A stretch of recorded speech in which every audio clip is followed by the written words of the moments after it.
Mahakama yatoa kauli kesi ya Lissu kusikilizwa mtandaoni sio kosa. Mahakama ya hakimu mkazi Kisutu imesema hakuna sheria iliyokiukwa wala kuvunjwa kutokana na kesi ya uhaini inayomkabili mwenyekiti wa Chama cha Demokrasia na Maendeleo Chadema Tundu Antipas Lissu kusikilizwa kwa njia ya mtandao. Uamuzi huo umetolewa na hakimu mkazi mfawidhi Franco Kiswaga wakati kesi hiyo ilipopitishwa kwa ajili ya kutajwa, ambapo Tundu Antipas Lissu amewakilishwa na mawakili 31 huku jamhuri ikiwa na mawakili watatu wakiongozwa na Nasolo Katuga, Jobu Mlema na Isa Towabu.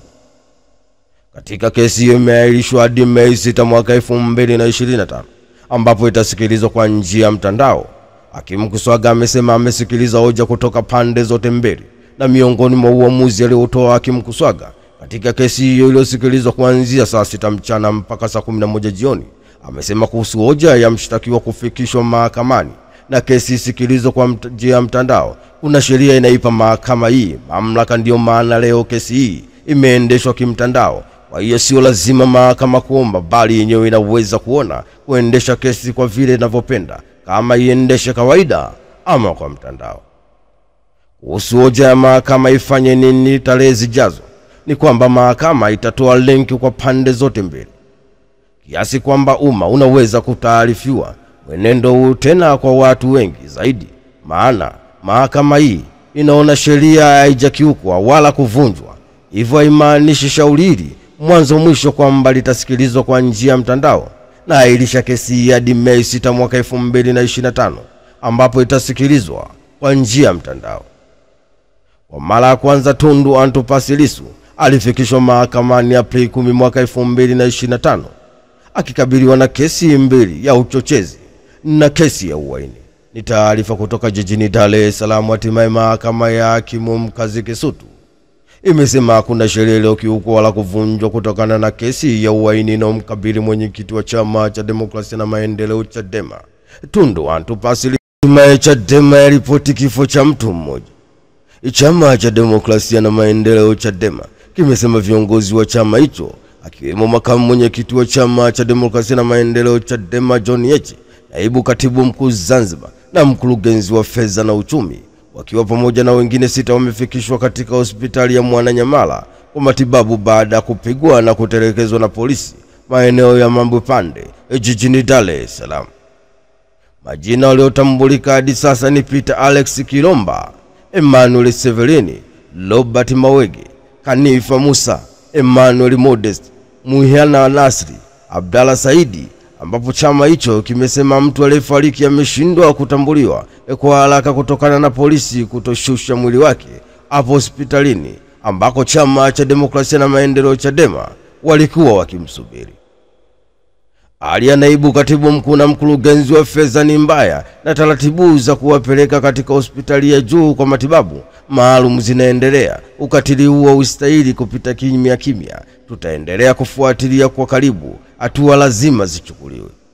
Ni taarifa kutoka jijini Dar es Salaam. Hatimaye Chama cha Demokrasia na Maendeleo Chadema kimesema viongozi wake wa chama hicho akiwemo makamu mwenyekiti wa chama hicho John Heche, naibu katibu mkuu Zanzibar na mkurugenzi wa fedha na uchumi, wakiwa pamoja na wengine 6 wamefikishwa katika hospitali ya Mwananyamala kwa matibabu baada ya kupigwa na kutelekezwa na polisi maeneo Mambwepande jijini Dar es Salaam, na mtu mmoja kati yao akiripotiwa kufariki dunia. Na hatimaye kesi ya uhaini ya Tundu Antipas Lissu yaahirishwa hadi Mei 6 mwaka 2025. Jopo la mawakili 31 wanaomtetea mwenyekiti wa Chama cha Demokrasia na Maendeleo Chadema Tundu Antipas Lissu wakitoka katika mahakama ya hakimu mkazi Kisutu baada ya kuahirishwa kwa kesi ya uhaini inayomkabili mwenyekiti wa Chama cha Demokrasia na Maendeleo Chadema Tundu Antipas Lissu. Kesi ya uhaini iliyomkabili Lissu imeahirishwa mbele ya hakimu mkazi mfawidhi Franco Kiswaga hadi Mei 6 mwaka 2025 ambapo amesema itasikilizwa kwa njia ya mtandao. Ni taarifa kutoka jijini Dar es Salaam. Hatimaye jopo la mawakili 31 wanaomtetea mwenyekiti wa Chama cha Demokrasia na Maendeleo Chadema Tundu Antipas Lissu wakitoka katika mahakama ya hakimu mkazi Kisutu baada ya kuahirishwa kwa kesi ya uhaini inayomkabili mwenyekiti huyo wa Chama cha Demokrasia na Maendeleo Chadema, Tundu Antipas Lissu. Paul Makonda atoa kauli. Mkuu wa mkoa wa Arusha Paul Christian Makonda amemtaka mbunge wa jimbo la Arusha mjini Mrisho Gambo kuomba msamaha hadharani na watu wote aliowahi kuwaumiza, kuwachonganisha na kuharibu maisha yao. Paul Christian Makonda ametoa kauli hiyo mbele ya naibu waziri mkuu na waziri wa nishati Daktari Doto Biteko kwenye maadhimisho ya miaka 61 ya uhuru wa Tanganyika na Zanzibar ambayo yamefanyika katika uwanja wa Kilombero mkoani Arusha. Paul Christian Makonda ameendelea kusema kuwa nampongeza Mrisho Gambo kwa sababu moja tu. Juzi ameomba radhi bungeni. Amechonganisha sana watu hapa, na leo hapa ameanza kumsifia mkuu wangu wa wilaya kwa sifa zile zile ambazo alinisifia mimi nilipoteuliwa kuwa mkuu wa mkoa wa Arusha, lakini kwa sasa hivi hata kulitamka jina la Makonda hawezi. Na msifu kwa sababu aliomba radhi bungeni. Alikuwa anaenda kuharibu maisha ya watu kwa kuwadanganya wabunge, na kama bunge lisingekuwa makini na waziri wetu Mchengerwa wa mara ya kwanza, leo hii watu wangepoteza kazi hapa. Sasa ombi langu kwake ni moja. Mrisho Gambo awaombe radhi watu wote aliowafitini na kuwaumiza, kuwachonganisha na kuharibu maisha yao. Safari ya mbinguni hata mimi naitaka. Mambo yalivyoendelea alipelekea simu nilizopata. Unamuita waziri wetu muongo. Hii stand nilioanza kujengwa hapa, hii nimemuomba Mchengerwa, ilikuwa design ndogo haikizi kiwango. Akaongeza bajeti bilioni 30, ni faida kwa wananchi wa jiji la Arusha, alafu unamuita waziri wetu muongo. Kwa bunge lile limemsamehe, mimi moyoni sina shaka naye, lakini sharti langu ni moja tu. Aliowaumiza na kuharibu maisha yao awaombe radhi, ili mbele ya Mungu na mbele ya wanadamu tupate kibali cha kuifanya kazi hii. Ni taarifa kutoka jijini Arusha. Hatimaye mkuu wa mkoa wa Arusha Paul Christian Makonda amemtaka mbunge wa jimbo la Arusha mjini Mrisho Gambo waomba msamaha hadharani na watu wote aliowahi kuwaumiza, kuwachonganisha na kuharibu maisha yao. Rais asamehe wafungwa 4887. Rais wa Jamhuri ya Muungano wa Tanzania Daktari Samia Suluhu Hassan ametangaza msamaha kwa wafungwa 4887 ambapo wafungwa 42 wameachiliwa huru tarehe 26 mwezi wa 4 mwaka 2025 na wafungwa 4845 watabaki gerezani kumaliza sehemu ya kifungo kilichobaki baada ya kupewa msamaha. Taarifa iliyotolewa na serikali kupitia Wizara ya Mambo ya Ndani ya Nchi umesema msamaha huo wa Rais wa Jamhuri ya Muungano wa Tanzania ni sehemu ya kuadhimisha miaka 61 ya Muungano wa Tanzania. Ni matarajio ya serikali kuwa wafungwa hao watarejea tena katika jamii kushirikiana na wananchi wenzao katika ujenzi wa taifa letu, na kwamba watajiepusha tena kufanya makosa ili wasirejee tena magerezani.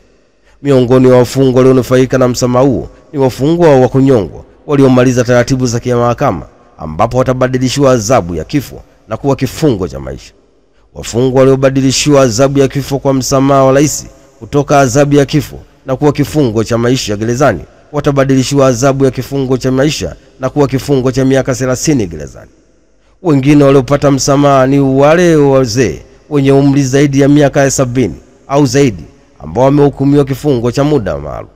Ni taarifa kutoka jijini Dar es Salaam. Hatimaye Rais wa Jamhuri ya Muungano wa Tanzania Daktari Samia Suluhu Hassan ametangaza msamaha kwa wafungwa 4887 ambapo wafungwa 42 wataachiliwa tarehe 26 mwezi wa 4 mwaka 2025 na wafungwa 4845 watabaki gerezani kumaliza sehemu ya kifungo kilichobaki baada ya kupewa msamaha.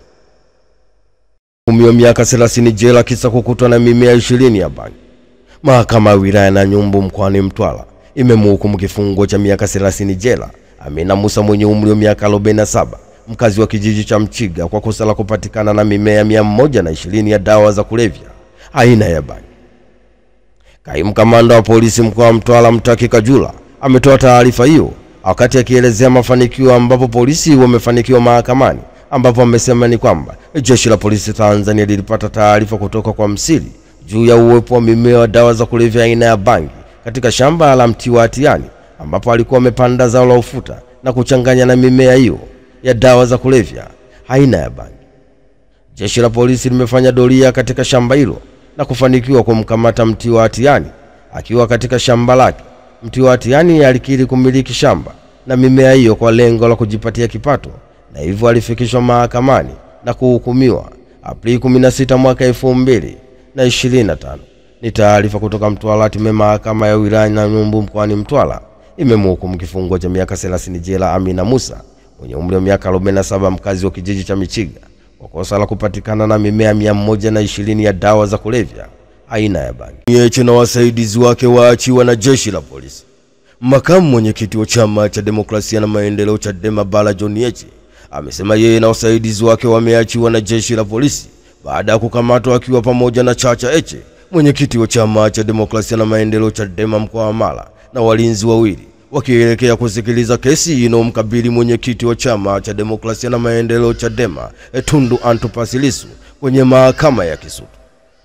John Heche kupitia ukurasa wake wa X amesema, mimi na wasaidizi wangu wawili tumeachiwa na jeshi la polisi baada ya kututeka na kutushikilia kinyume cha utaratibu kwa muda mrefu.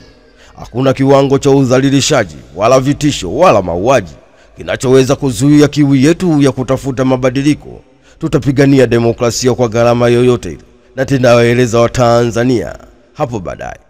Kwa upande wao, jeshi la polisi kanda maalum ya Dar es Salaam limesema liliwakamata watu 5 ambao ni makamu mwenyekiti wa Chama cha Demokrasia na Maendeleo Chadema Bara John Heche, katibu mkuu John Mnyika, Chacha Heche, Siwezi Dani na Adolfu James na Mseti Kamau.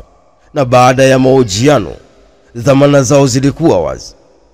Akiongea jijini Dar es Salaam, kamanda wa polisi kanda maalum ya Dar es Salaam Muliro Jumanne Muliro amesema kuhusu swala la usalama mahakama ya Kisutu kwa ujumla, usalama uliimarishwa kwa kiwango cha juu kufuatia taarifa mbalimbali za matisho zilizokuwa zikipatikana kuhusiana na suala la kesi inomkabili mwenyekiti wa Chama cha Demokrasia na Maendeleo Chadema Tundu Antipas Lissu.